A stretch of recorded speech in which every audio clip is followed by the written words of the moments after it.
नमस्कार दोस्तों। देखिए आज हम करंट अफेयर स्टार्ट कर रहे हैं। ये आपका वीकली करंट अफेयर होगा 15 जून से 20 जून।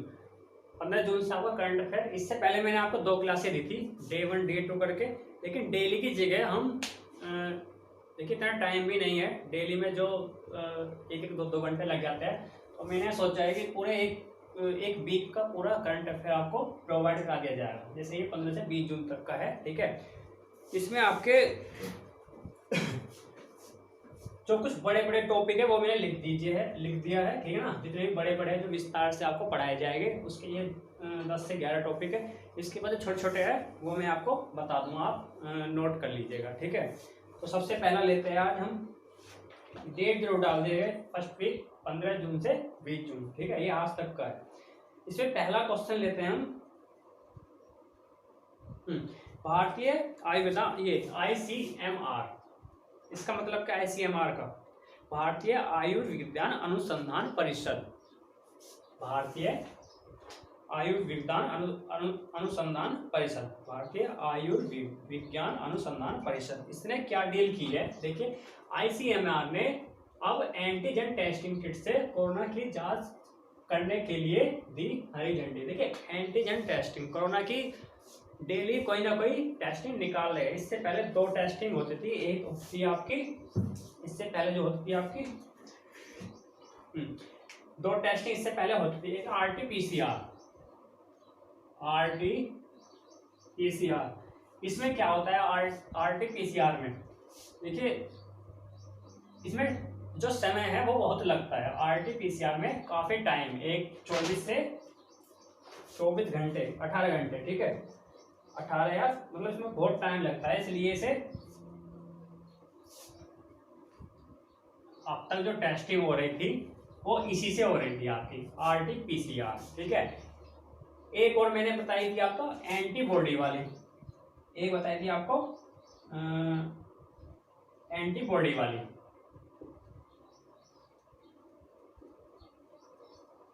और जो आज बता रहा हूँ वो बता रहा हूँ एंटीजन। देखिए ये सबसे बेस्ट क्यों है, ये बेस्ट या अच्छी क्यों है? ये इसलिए इसमें 15 से 20 मिनट में आपको रिपोर्ट मिल जाएगी। अगर कोरोना की जांच इस किट के द्वारा होती है तो 15 से 20 मिनट में आपको जांच, मतलब साथ के साथ जांच वगैरह होकर के आपको रिपोर्ट हाथ में दे दी जाएगी। RT-PCR में काफी टाइम लग जाता है। पहले आपका सैंपल लिया जाएगा, उसके बाद आपका सैंपल लैब पहुंचाया जाएगा, उसके बाद आपकी रिपोर्ट आ जाएगी। इसमें आप मान लीजिए 12 से 18 घंटे लग जाते हैं, इसमें काफी टाइम लगता है। एंटीबॉडी जो आया है आपका, एंटीबॉडी सिर्फ सर्वे के लिए बताया था मैंने, सर्वे के लिए ये अच्छी है, ये आपकी सर्वे के तरीके से अच्छी है। ये टेस्ट, इससे जो है हम टेस्ट से, मतलब इसके टेस्ट से मान लीजिए एक तरह से ये मान लीजिए भरोसेमंद नहीं है।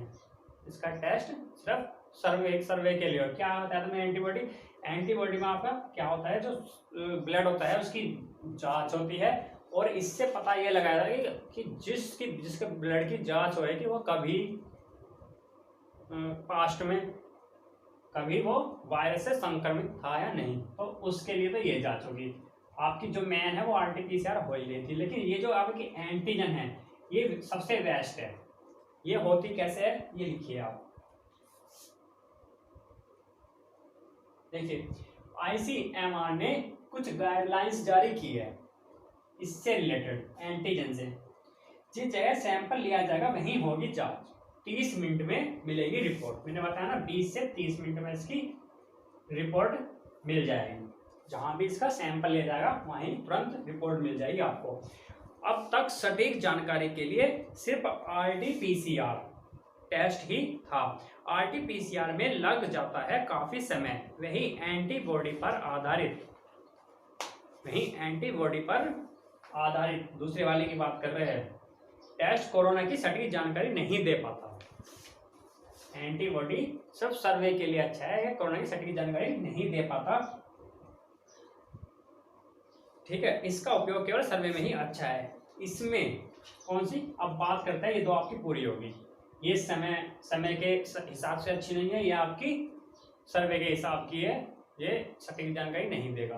लेकिन जो एंटीजन किट से टेस्ट होता है उसकी 30 मिनट में आपको रिपोर्ट मिल जाएगी। इसका होता कैसे है, कैसे करते हैं इससे टेस्ट? देखिए, इसमें केवल नाक से निकलने वाले द्रव्य की जरूरत पड़ती है। नाक से निकलने वाले द्रव्य की जरूरत पड़ती है। इसमें देखा जाता है कि कोरोना में पाए जाने वाले प्रोटीन का एंटीजन मौजूद है या नहीं। नाक से निकलने वाले द्रव्य से पता लगाते हैं, इसमें जो प्रोटीन निकल, इससे पता लगाता है कि जो कोरोना में जो वायरस में जो हम प्रोटीन पाया जाता है वो उपलब्ध है या नहीं, उसमें एंटीजन उपलब्ध है या नहीं। ठीक है, कोरोना में पाए जाने वाले प्रोटीन का एंटीजन, कोरोना में पाए जाने वाले प्रोटीन का एंटीजन उपलब्ध है या नहीं। तो एंटीजन से वेस्ट है, समय की बचत है, और इससे अब जो है भारत में अधिक से अधिक टेस्ट होंगे। ठीक है, हाँ, इसकी कंपनी कहाँ पर है ये लिख लीजिए आप। ये जो किट बनी है, एंटीजन की जो किट है, इसकी कंपनी आपकी दक्षिण कोरिया में है। दक्षिण कोरिया की कंपनी ने ये बनाई है, और हमारे भारत में ये गुड़गांव मानेसर में है उत्पादन होता है इसका। भारत में इसका उत्पादन कहाँ होगा? गुड़गांव के मानेसर में। ठीक है, ये आपका पहला क्वेश्चन खत्म। तो एंटीजन से आपकी टेस्टिंग में बढ़ोतरी होगी बहुत ज्यादा। ठीक, नेक्स्ट आपका ठीक है, पूर्व राष्ट्रपति प्रणब मुखर्जी हरियाणा, राजस्थान और उत्तराखंड राज्यों के 126 गांवों को बना रहे हैं स्मार्ट। पूर्व राष्ट्रपति से आप परिचित हो गए। पूर्व राष्ट्रपति प्रणब मुखर्जी क्या किया उन्होंने? हरियाणा, राजस्थान और उत्तराखंड के 126 गांवों को उन्होंने गोद लिया है। एक तरीके से उसकी जो है उन्हें स्मार्ट सिटी बनाने के लिए प्रणब मुखर्जी ने बेड़ा उठाया है। ठीक है, हरियाणा, राजस्थान, उत्तराखंड के 126 गांवों को बना रहे स्मार्ट कौन? प्रणब मुखर्जी। उसमें क्या है? मेवात और गुरुग्राम जिलों के 101 गांव गोद लिए हैं। मेवात और गुरुग्राम के 101। इसमें होगा क्या क्या? देखिए क्या हुआ है, प्रणब मुखर्जी ने 3 आपके स्टेट है, हरियाणा, राजस्थान और उत्तराखंड यूके, इन 3 में क्या होगा, इनमें 126 गांव प्रणब मुखर्जी जो पूर्व राष्ट्रपति उन्होंने गोद ले लिए। इनमें क्या क्या सुविधा देंगे वो? देखिए, 24 घंटे बिजली, नंबर 1, 24 घंटे बिजली की सुविधा। नंबर 2 लिख लीजिए आप, 24 घंटे बिजली की सुविधा। लैंगिक असमानता दूर करना, लैंगिक असमानता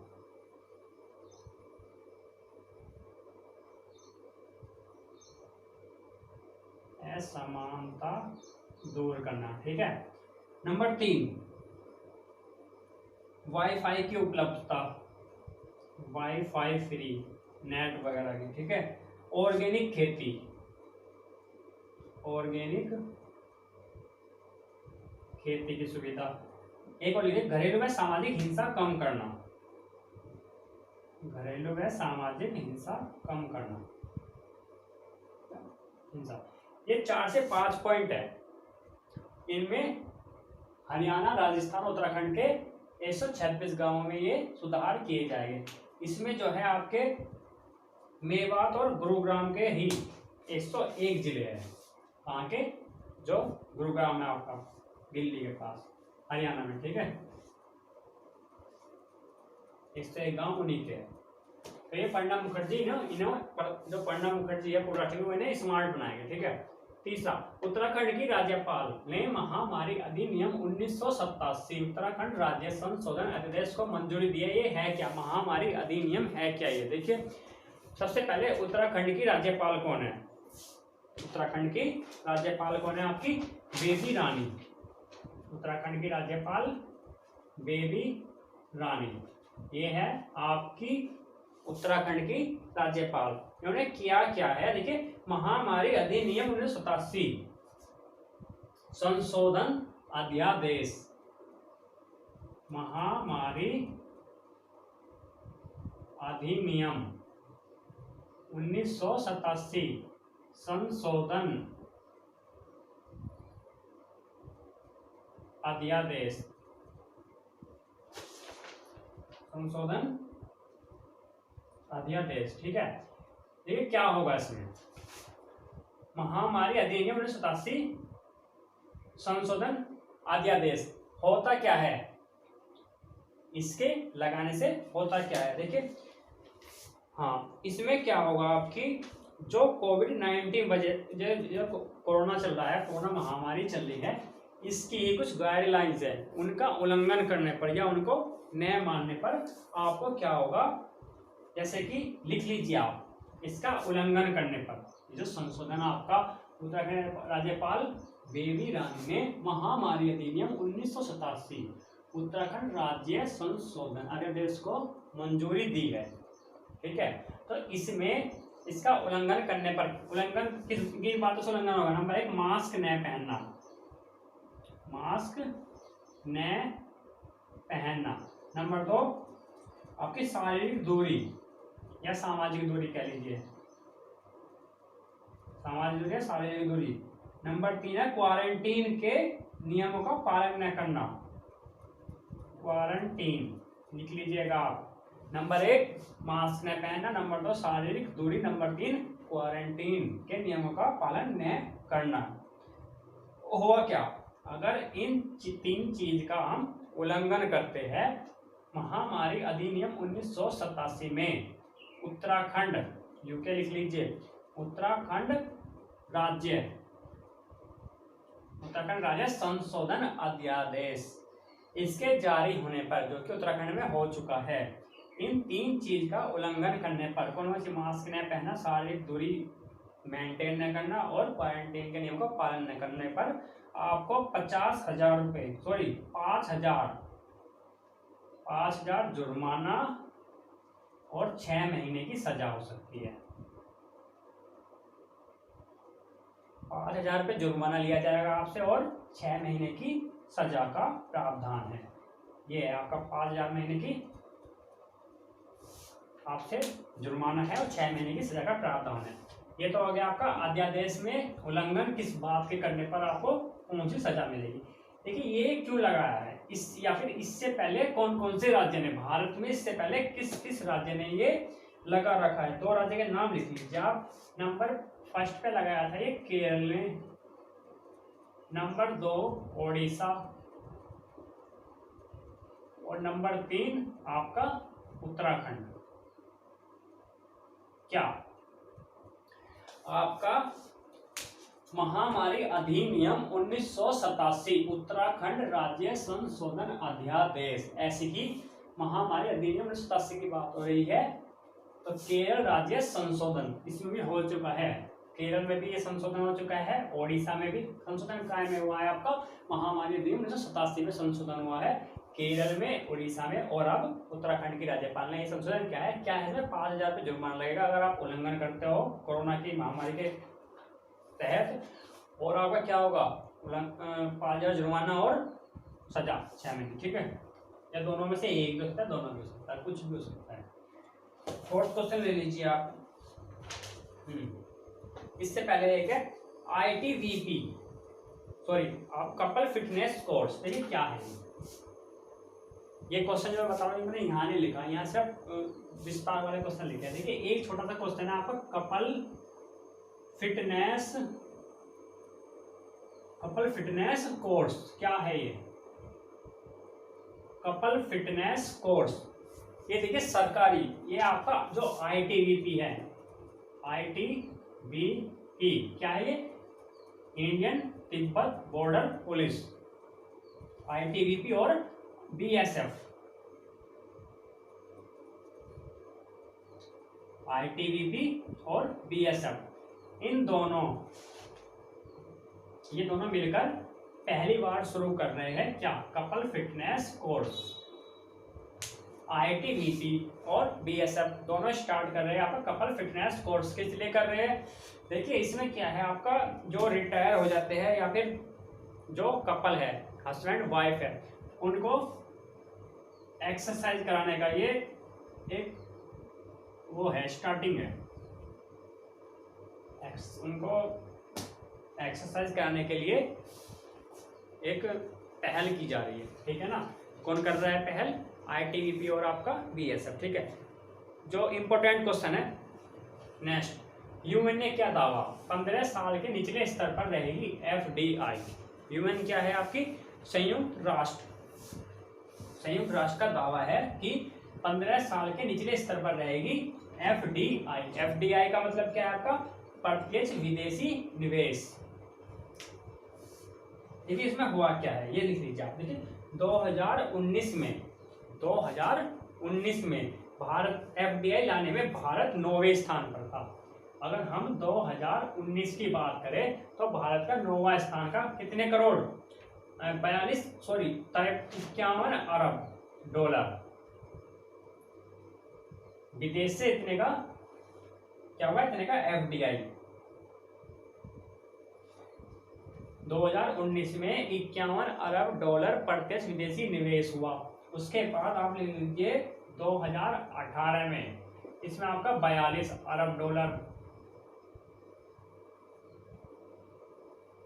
2019 में 51, 2018 में 42। तो 2020 में कोरोना संकट के कारण अभी पता नहीं है, लेकिन इसमें क्या हुआ है,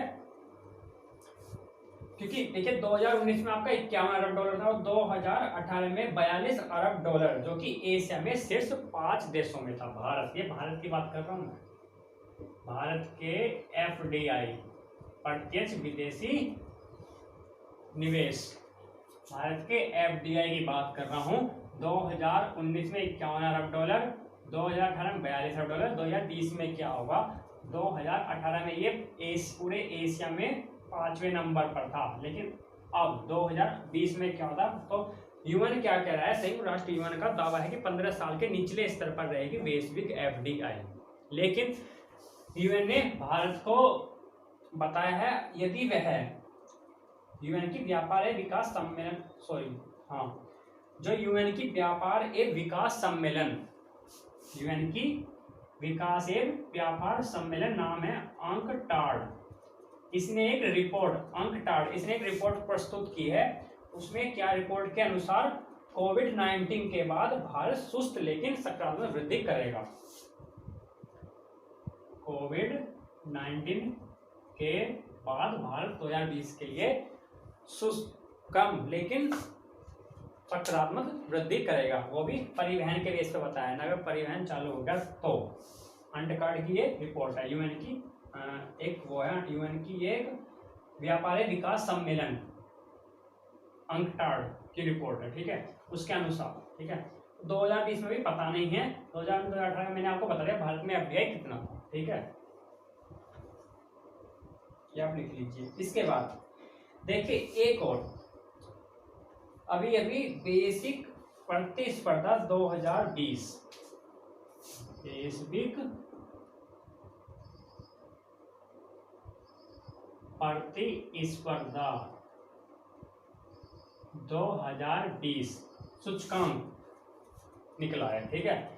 वैश्विक प्रतिस्पर्धा 2020 में भारत 43वें नंबर पर है।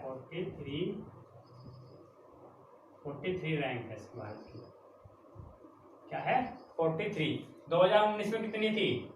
सेम। 2018 में 44, 2017 में 45, 2017 में 45, 2018 में 44, सुधरा है। इस तरह से मान लीजिए हम अपनी रैंक सुधार रहे हैं, ठीक है, अपनी रैंक सुधार रहे। 43 थी 2019 में, 2017 में 45, 2018 में 44वें नंबर पे थे, 2019 में 43 और 2020 में सेम है 43, ठीक है। सबसे पहला कौन सा है इसमें आपका? सिंगापुर, लिख लीजिए आप। भारत 2020 में आपका 43वें पायदान पर ही है। सबसे पहले पायदान पर आपका सिंगापुर, दूसरे पर आपका डेनमार्क, जो कि उछाल करके आया है, 18वें नंबर पे था मेरे ख्याल से। डेनमार्क बहुत नीचे था, 8वें या 18वें नंबर पे था, वो एकदम 18वें पे था मेरे, 18वें नंबर पर एकदम उछाल करके डेनमार्क आपका दूसरे नंबर पे आ गया है, ठीक है ना। हाँ, तीसरा स्विट्जरलैंड, चौथा नीदरलैंड। तीसरा आपका स्विट्जरलैंड, नीदरलैंड, ठीक है। पहले नंबर पे आपका सिंगापुर है, सेकंड पे डेनमार्क, थर्ड पे आपका स्विट्जरलैंड, फोर्थ पे आपका नीदरलैंड। देखिए इसे निकालता कौन है? IMD, इस सूचकांक को वैश्विक प्रतिस्पर्धा सूचकांक या रिपोर्ट कौन निकालता है? IMD, एक संस्था का नाम है, ये निकालती है, ठीक है। खत्म। इसके बाद नेक्स्ट क्वेश्चन है आपका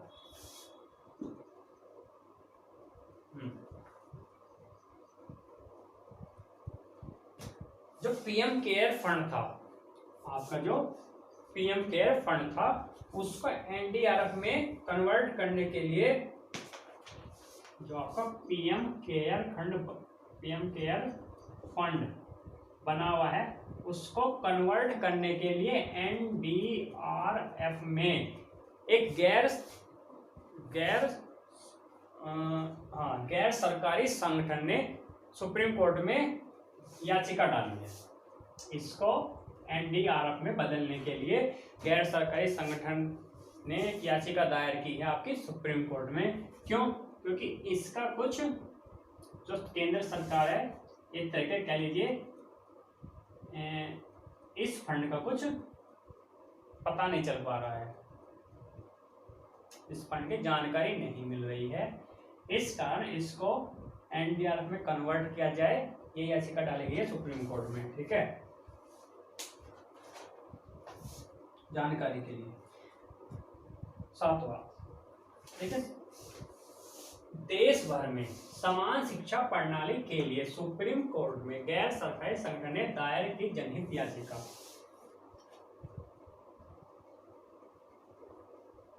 क्या मतलब है इस क्वेश्चन का? देश भर में, पूरे देश में समान शिक्षा प्रणाली के लिए, ये आपकी बात हो रही है 6 से 14 वर्ष, 6 से 14 वर्ष। अनुच्छेद कौन सा आता है इसमें? अनुच्छेद आपका आएगा 19A, शिक्षा का अधिकार 19A है ना, सॉरी 21A, सॉरी मैंने आपको पहले करंट वीडियो देखना, उसमें मैंने आपको सारे लिखवाए थे बच्चों के श्रमिक विभाग वाले, 21A 19 आपका 28 कुछ ऐसे थे, तो 21A इसमें आपका क्या है, जो 6 से 14 वर्ष तक के बच्चे हैं उनको उनका शिक्षा का अधिकार, ठीक है। तो यही बात कही है कि देश भर में समान शिक्षा प्रणाली के लिए सुप्रीम कोर्ट में जनहित याचिका दायर की गई है, क्योंकि 6 से 14 वर्ष तक के बच्चों को, तो इसमें आपको ये समझना है कि जो 6 से 14 वर्ष तक के बच्चे हैं इनकी शिक्षा प्रणाली को लागू करने में उचित कदम नहीं उठाए जा रहे हैं। 6 से 14 साल तक के बच्चों की शिक्षा प्रणाली को राज्य में भी और केंद्र में भी इन बच्चों का जो अधिकार है, अनुच्छेद 21A में जो इन बच्चों के लिए शिक्षा का अधिकार है 21A में, उनके लिए जो जरूरी कदम हैं राज्य में भी और केंद्र सरकार में भी वो नहीं उठाए जा रहे हैं, इसीलिए इसमें जनहित याचिका डाली गई है, ठीक है। 6 से 14 वर्ष की आयु के सभी बच्चों के लिए समान पाठ्यक्रम की मांग की गई है। इसमें मांग की गई है जो 6 से 14 वर्ष तक के बच्चे हैं उनके लिए समान पाठ्यक्रम की,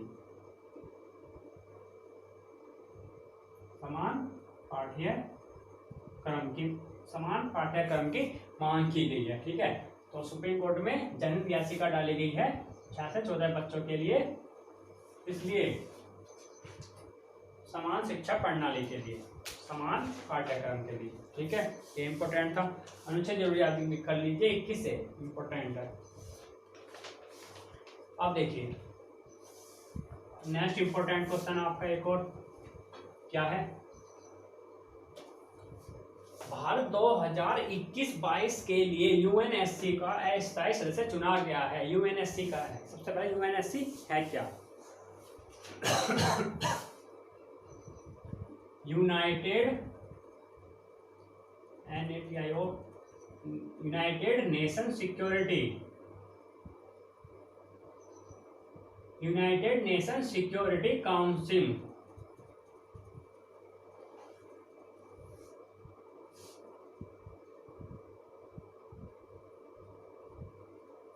ठीक है, UNSC, UNSC United nation security counselling. Hindi में क्या कहेगा इसे? संयुक्त राष्ट्र, संयुक्त राष्ट्र सुरक्षा परिषद। ठीक है, संयुक्त राष्ट्र सुरक्षा परिषद। इसके बारे में बात हो रही है, आपकी UNSC के बारे में बात हो रही है। देखिए क्या बात हो रही है, भारत 2021-22 के लिए 2 साल के लिए अस्थायी रूप से सदस्य चुना जाएगा। 2021 के लिए और 2022 के लिए 2 साल के लिए अस्थायी सदस्य चुना जाएगा। देखिए होता क्या है, इसमें टोटल सदस्य होते हैं आपके 15 सदस्य। आपसे विस्तार से समझिए। सबसे पहले डाल लीजिए आप, इसकी फुल फॉर्म आपको पता चली, UNSC संयुक्त राष्ट्र सुरक्षा परिषद, यूनाइटेड नेशन सिक्योरिटी काउंसिल। ठीक है, होता क्या है, सबसे पहले लिखिए इसका वो लिखिए आप, इसका वो ये हो स्थापना कब हुई? 24 अक्टूबर 1945। कहाँ पर हुई? न्यूयॉर्क, संयुक्त राज्य अमेरिका। UNSC क्या है?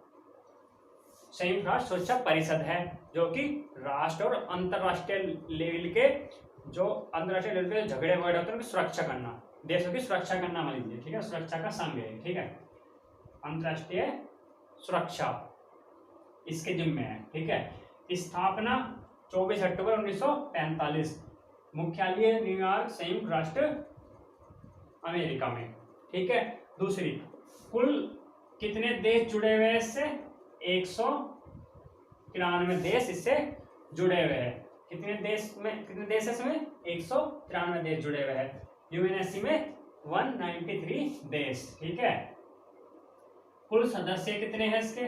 अध्यक्ष बोलते हैं जिन्हें, सदस्य देश कुल सदस्य बोल लीजिए, जो इसके स्थायी और अस्थायी सदस्य होते हैं। कुल है इसमें 15, कुल सदस्य 15 या फिर अध्यक्ष कह लीजिए एक तरीके से। ठीक है, 15 में आपके 5 तो है परमानेंट और 10 है 5 स्थायी, 10 अस्थायी। भारत जो 2 साल के लिए बना है वो इसमें बना है, 10 अस्थायी में। ठीक है, UNSC में लिख लीजिए आप, भारत 21-22 के लिए UNSC का अस्थायी सदस्य चुना गया है।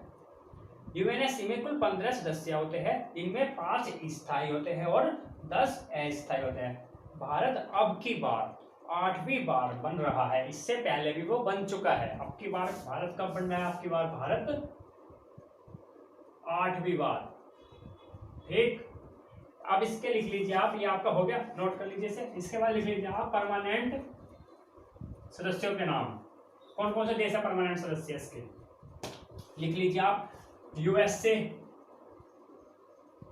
UK, यूनाइटेड किंगडम, चाइना, रूस, और आपको कौन सा रह गया? France. USA, United kingdom, Britain, China, रूस, फ्रांस, ये 5 देश के स्थायी सदस्य है, परमानेंट। ठीक है, जो ये बोल देते हैं वो ही होगा। अस्थायी सदस्य पूरे अंतरराष्ट्रीय बटे हुए हैं। वो कैसे बटे हुए हैं ये भी आप लिख लीजिए, कैसे बटे हुए? कुल 10 सीट, जिनमें से सपोज कीजिए 10 अस्थायी सदस्य है, 10 है अस्थायी सदस्य, इनमें से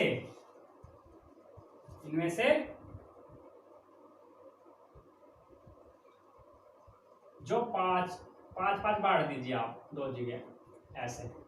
ठीक, इन 5 में 2 है एशिया के पास, 2 एशिया में से चुने जाएंगे। मैंने आपको बताया यूएनएससी में 5 स्थायी रूप से सदस्य है, इससे पहले बताया। अब मैं बता रहा हूँ आपको जो 10 अस्थायी सदस्य है, स्थायी 5, अस्थायी 10, कुल 15। जो अस्थायी सदस्य में 5 मैंने बांट लिए, 5 2 आपके एशिया के हो गए और आपके 3 आपके इसमें अफ्रीका। ठीक, इसके बाद एक आपका मिला पूर्वी यूरोप, रूस। ठीक, पूर्वी यूरोप को। दूसरा आपका लैटिन अमेरिका, कैरेबियन देश जो है आपके, जितने भी आपके कैरेबियन देश और लैटिन अमेरिका है, और एक आप पश्चिमी यूरोप, पश्चिमी यूरोप, सॉरी 2 ऐसे मिले, 2 ऐसे मिले, 5 हो गए ना। एक आपका पूर्वी यूरोप को मिला, 2 आपका लैटिन अमेरिका है, कैरेबियन वाले देश जो है, 2 पश्चिमी यूरोप को, तो 10 ऐसे पूरे हो गए। एशिया में आपका एक परमानेंट सदस्य है, एशिया में चाइना। ठीक है, 2 आपके अस्थायी सदस्य है। अब की बार भारत का नंबर है। ठीक है, 2 साल के लिए 2021 और 22। ओके, समझ गए आप? इसमें इतना ही था। इंपॉर्टेंट क्वेश्चन है, भारत 2021 और 22 के लिए यूएनएससी का अस्थायी सदस्य चुना गया है। हाँ, एक बात और देखिए, मैंने बताया कुल सदस्य, कुल जो देश है इसमें वो 193, वो चीज अलग है कि कुल सदस्य कितने हैं, 15, 5 स्थायी 10 अस्थायी। कुल देश कितने हैं इसमें, देश 193, इसमें से आपके 184 देशों की वोटिंग है।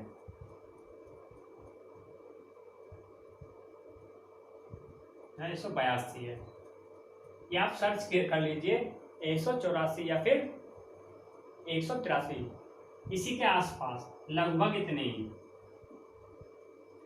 लगभग इतने देशों ने भारत के पक्ष में वोटिंग की है। ठीक है, ये आप देख लीजिए, नेट पर सर्च कर लीजिए, ये हो गया। देखिए, एक और चीज है जो आपकी हाल ही में चर्चा में है, सैटेलाइट मिसयूज, फिर से चर्चा में है। देखिए, जो सैटेलाइट मिसयूज है, ये आपका 2016 में चाइना द्वारा छोड़ा गया आपका सैटेलाइट है, चाइना ने प्रतिस्थापित किया था। क्या है आपका मिसयूज, मिसयूज क्या है, ये सैटेलाइट है ना, मिसयूज सैटेलाइट है, 2016 में चाइना ने प्रतिस्थापित किया था। इसकी खासियत है, ये आपका तरंगों, सैटेलाइट किस काम आते हैं आपके, सैटेलाइट आपके सूचना आदान प्रदान करने का काम आते हैं, जैसे फोन होता है टेलीफोन, इसी तरह आपके सैटेलाइट तरंगों द्वारा, ज्यादातर जो आपके सैटेलाइट है वो तरंगों द्वारा, जैसे आप फोन पे बात करते हो एक से दूसरी जगह, तो जो आपकी साउंड वेव्स होती है, कुछ तरंगे होती है कि एक टावर से दूसरे टावर, दूसरे टावर से तीसरे टावर, तो तरंगों द्वारा होता है। ठीक है, लेकिन इसमें क्या है, तरंगों द्वारा चलते हैं, लेकिन ये सैटेलाइट पहला सैटेलाइट ऐसा बनाया है चाइना ने जो कि तरंगों पे नहीं, आपके पार्टिकल्स, फोटोन, ऊर्जा के पैकेट्स होते हैं, एनर्जी पैकेट्स। ठीक है, फोटोन बोलते हैं जिन्हें, फोटोन,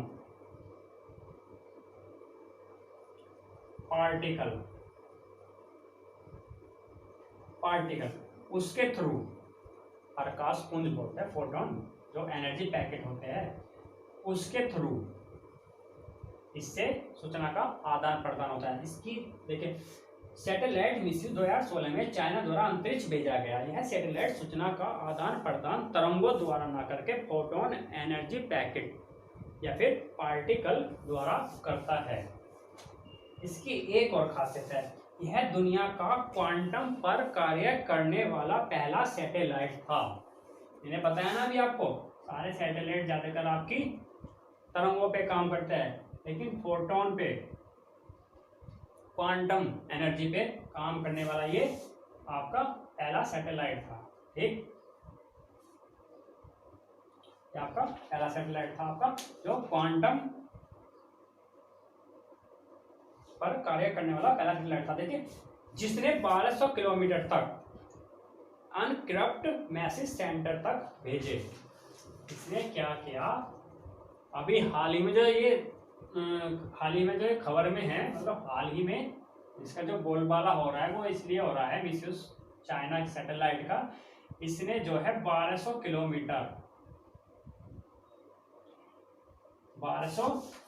किलोमीटर तक एनक्रप्ट मैसेज, किसी मैसेज का खराब न होना और 1200 किलोमीटर तक एक प्रकाश पुंज के रूप में चाइना के मैसेज सेंटर तक पहुंचाया। 1200 किलोमीटर अपने आसपास के 1200 किलोमीटर तक की दूरी के डाटा को प्रकाश पुंज के रूप में। तो इसकी खासियत आप यही जान लीजिए, मिसयूज जो सैटेलाइट है वो आपका फोटोन पार्टिकुलर पर काम करता है, क्वांटम पर काम करता है, ठीक है, तरंगों पे नहीं करता है। दुनिया का पहला है ये सिस्टम। ये चर्चा में था इसलिए मैंने बताया, आपको वैसे जरूरी नहीं था, ठीक है, लेकिन चर्चा में वो चीज बता देनी चाहिए। ठीक है, 8 राज्यों में राज्यसभा चुनाव संपन्न हुए। 8 राज्यों में आपके राज्यसभा के चुनाव संपन्न हुए। राज्यसभा चुनाव कैसे होते हैं आपको पता भी होगा, अस्थायी रूप से होते हैं। ठीक है, राज्यसभा का गठन अनुच्छेद 80 में किया गया है, 76 के बीच में। अनुच्छेद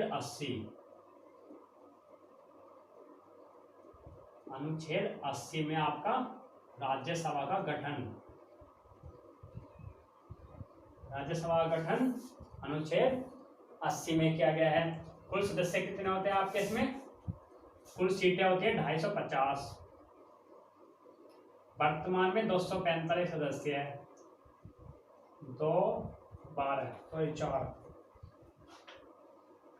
4 12। ठीक, देखिए वर्तमान में अनुच्छेद 80 में राज्यसभा गठन है। राज्यसभा टोटल सीट 250, वर्तमान सदस्य 245। 4 आपके केंद्र शासित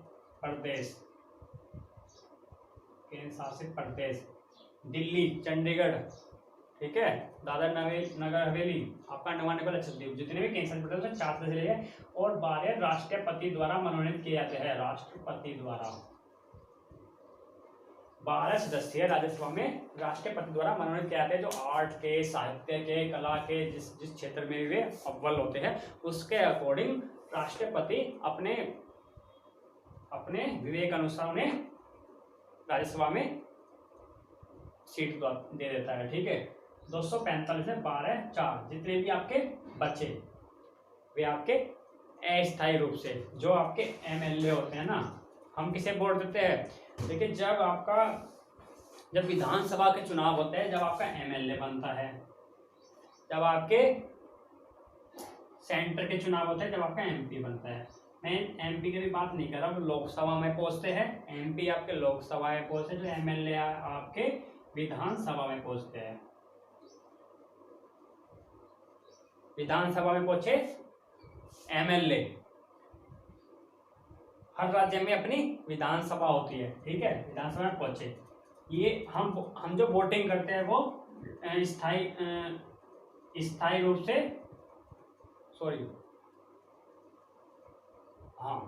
हम जो वोटिंग करते हैं वो एमएलए करते हैं, और जो राज्यसभा के सदस्य होते हैं वो विधानसभा से एमएलए द्वारा चुनकर जाते हैं, ये मान लीजिए आप। ठीक है, ओके, हमने एमएलए को दे दिया वोट, तो हम प्रत्यक्ष रूप से नहीं, हम अप्रत्यक्ष रूप से चुनते हैं राज्यसभा सदस्य। प्रत्यक्ष रूप से कौन चुनता है, एमएलए वोटिंग करते हैं, तो ये अप्रत्यक्ष रूप से चुनाव होता है, ये समझ लीजिए आप। ठीक है, तो अब ये अनुच्छेद 80 में होता है, चल रहा है, कई राज्यों में हो चुके हैं वोटिंग राज्यसभा की। पिछले 41 वर्षों के बाद आर्कटिक समुद्र में जमी हुई बर्फ में आई सबसे अधिक गिरावट। ठीक है, देखिए पृथ्वी आपकी, मैंने आपको समझाया, आपका नॉर्थ पोल, नीचे आपका साउथ पोल। नॉर्थ पोल में आपका आर्कटिक महासागर है,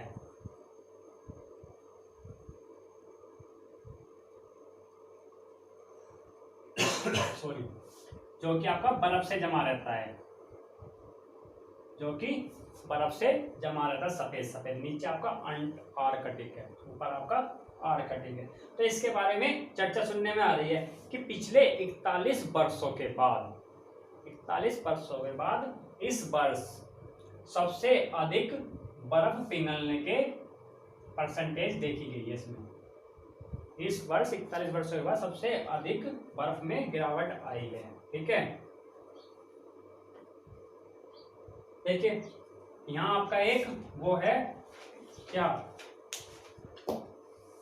देखिए भारत को पता कैसे चला रिसर्च के बारे में। ठीक है, आपकी गोवा में है क्या, एक रिसर्च सेंटर है गोवा में, क्या नाम है इसका, NCPOR, NCPOR, फुल फॉर्म आप लिख लीजिए, कैसी full form, national centre for polar ocean research, national centre for polar ocean research, national centre for polar ocean research, ये आपकी गोवा में है। ठीक है, यहाँ आपका एक रिसर्च सेंटर, देखिए हमने क्या क्या है, नॉर्थ पोल में, साउथ पोल में हमारे 2-3 बने हुए हैं, वहाँ रिसर्च सेंटर बनाए हुए हैं। ठीक है, यहाँ रिसर्च करते हैं। यहाँ एक हिमाद्री नामक बना हुआ है, क्या नाम है इसका, हिमाद्री।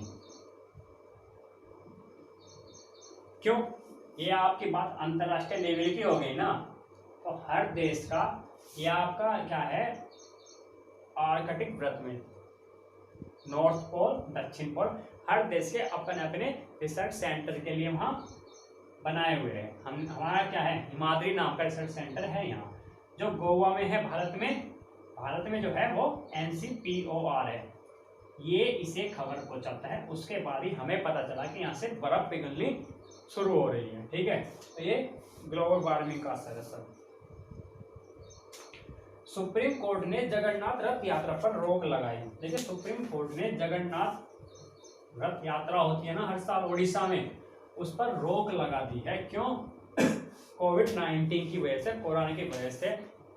गृह मंत्रालय ने आदेश दे दिए थे 8 मई के आसपास, गृह मंत्रालय ने आदेश दे दिया था जगन्नाथ यात्रा निकालने का, लेकिन सुप्रीम कोर्ट ने जगन्नाथ रथ यात्रा पर रोक लगाई है। प्रति वर्ष मनाई जाती है 23 जून को, परसों को मनाई जाएगी, 2 दिन बाद आपकी 23 जून को मनाई जाएगी क्या, जगन्नाथ यात्रा निकाली जाएगी।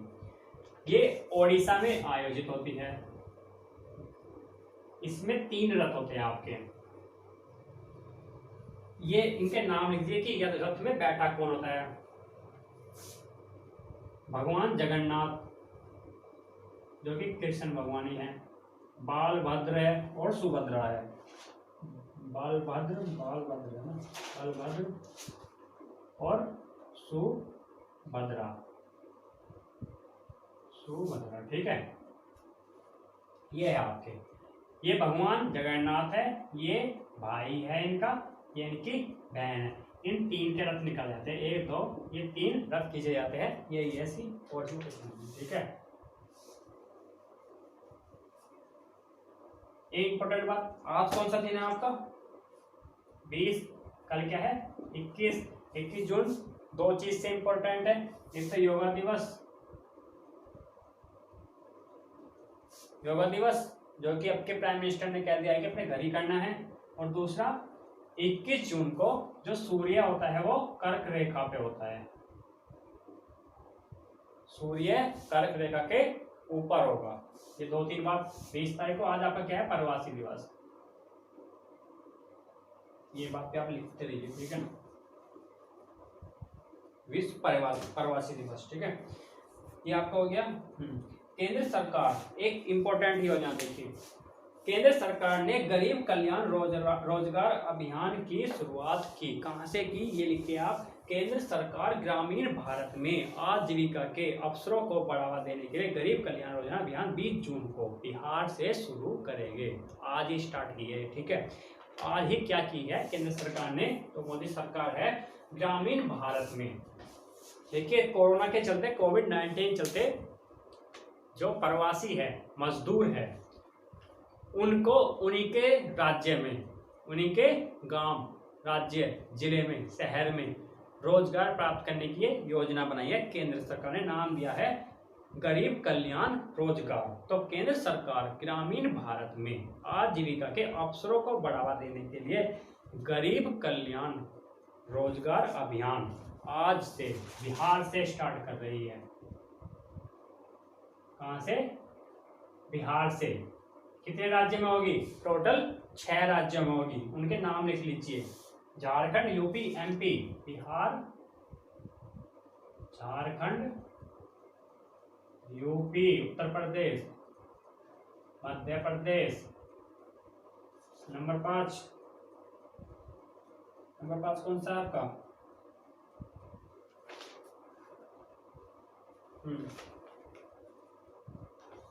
उड़ीसा और राजस्थान।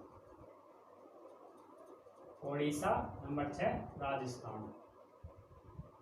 देखिए, आज ही के दिन प्रधानमंत्री पीएम मोदी ने, केंद्र सरकार ने गरीब कल्याण रोजगार की शुरुआत की है। जितने भी कोरोना काल में मजदूर हमारे बेरोजगार हो गए उनके लिए ये रोजगार योजना निकाली गई है। बिहार से शुरुआत की है इसकी। झारखंड, यूपी, एमपी, उड़ीसा, राजस्थान, इन 6 राज्यों में ही मजदूरों की संख्या अधिक होती है, इसीलिए इन राज्यों अभी ये इन्हीं राज्यों में शुरू की गई है। ठीक है, इसमें 116 जिले हैं। 116 जिले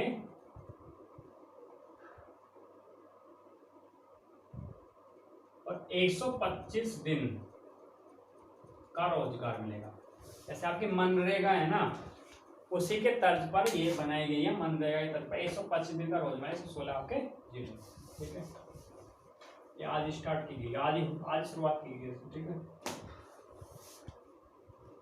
चौथा एशियाई युवा पेरा खेल बहरीन देश में आयोजित किया जाएगा। इतना ही है क्वेश्चन, छोटा सा। ठीक है, जो एशियाई युवा पेरा खेल है, एशियाई युवा पेरा खेल 4th नंबर का बहरीन में आयोजित किया जाएगा, बहरीन में। ठीक है, एक इंपॉर्टेंट क्वेश्चन आपका, वो भी लिख लीजिए आप।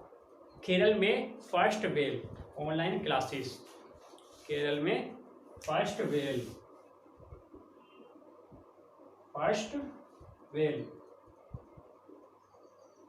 क्या है ये? और क्वेश्चन आ जाता है फर्स्ट वेव क्या है, तो ये केरल में टीवी चैनल द्वारा पढ़ाई के लिए ऑनलाइन क्लासेस चलाने की शुरुआत की गई है केरल में पढ़ने से रिलेटेड है। ठीक है, फर्स्ट वेव क्या है? ऑनलाइन शिक्षा टीवी पर दी जाएगी। टीवी पर ऑनलाइन शिक्षा कराने के लिए फर्स्ट वेव नामक योजना स्टार्ट की गई है, केरल की योजना है। ठीक है, एक आपका मोस्ट इंपोर्टेंट क्वेश्चन रह गया है। भारत में IGX नाम का पहला गैस एक्सचेंज लॉन्च किया गया। भारत में IGX, भारत में आपका IGX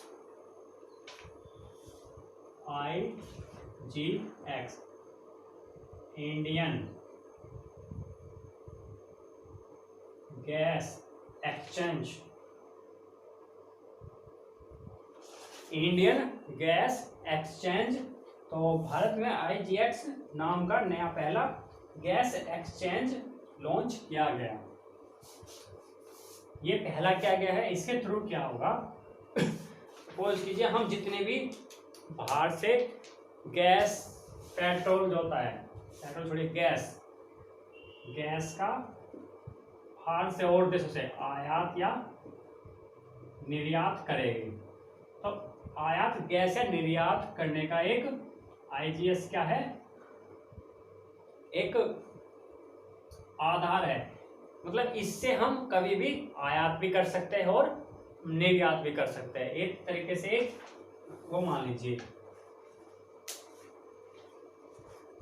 गैस का चैम्बर मान लीजिए, आयात और निर्यात करने के लिए एक चैम्बर बना दिया है IGX नाम का। ये पहली बार बनाया गया है। इसमें क्या होगा? जैसे शेयर होता है ना, शेयर मार्केट होती है, शेयर अगर सस्ता होता है अपने पास रख लीजिए, महंगा हुआ निकाल दीजिए। इसमें हम जमा कर सकते हैं गैस को। ठीक है, गैस सस्ती हुई, आयात करेंगे और देश से, गैस महंगी हुई, आयात कर देंगे और देशों को, ठीक है। तो उस तर्ज पर ये बनाया गया है IGX। ठीक है दोस्तों, आज का करंट पे इतना ही था। ये आप 2-3 बार वीडियो देख लीजिए, आपको ये सब समझ में आ जाएगा। मिलते हैं अगले वीक करंट अफेयर में। और हाँ, अगर आप चैनल पे नए आए हो तो सब्सक्राइब और शेयर जरूर कीजिएगा चैनल को, ठीक है। धन्यवाद।